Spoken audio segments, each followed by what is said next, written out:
ওই হাসপাতালের অফিসে গেলে একজন ভিআইপি সুবিধা পাবে আর একজন সাধারণের কাতারে লাইন ধরবে। এই রাষ্ট্র কাঠামো আমরা চাই না। ঐক্যবদ্ধ হয়েছিলাম, সেই ব্যানারের নাম হচ্ছে বৈষম্য বিরোধী ছাত্র আন্দোলন। এই ব্যানারের নাম এবং এই ব্যানারের নেতৃত্বের কথা পরিষ্কার ভাবে ঘোষণাপত্রে উল্লেখ থাকতে হবে। জুলাই গণঅভ্যুত্থানের ধারাবাহিকতা পরিষ্কার করতে হবে।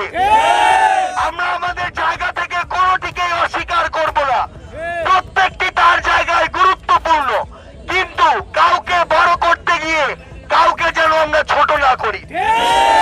নতুন রাজনৈতিক বন্দোবস্তে সব ধরনের বৈষম্য নিরসনের মধ্য দিয়ে নাগরিক পরিচয় প্রদান করে রাষ্ট্র কাঠামো গড়ে তোলার প্রতিশ্রুতি থাকতে হবে। ওই হাসপাতালের অফিসে গেলে একজন ভিআইপি সুবিধা পাবে আর একজন সাধারণের কাতারে লাইন ধরবে। এই রাষ্ট্র কাঠামো আমরা চাই না। আমাদের সবাইকে সমান নাগরিক সুবিধা দিতে হবে।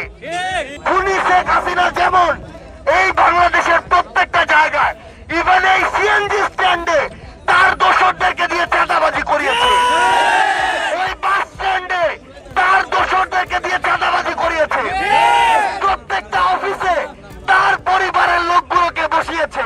যারা এখনো এই সিএনজি স্ট্যান্ডে চাঁদাবাজি করে তাদের বিরুদ্ধে কথা বলতে হবে। যারা এখনো বাস স্ট্যান্ডগুলোতে চাঁদাবাজি করার চিন্তা করে বা চেষ্টা করছে তাদের বিরুদ্ধে কথা বলতে হবে।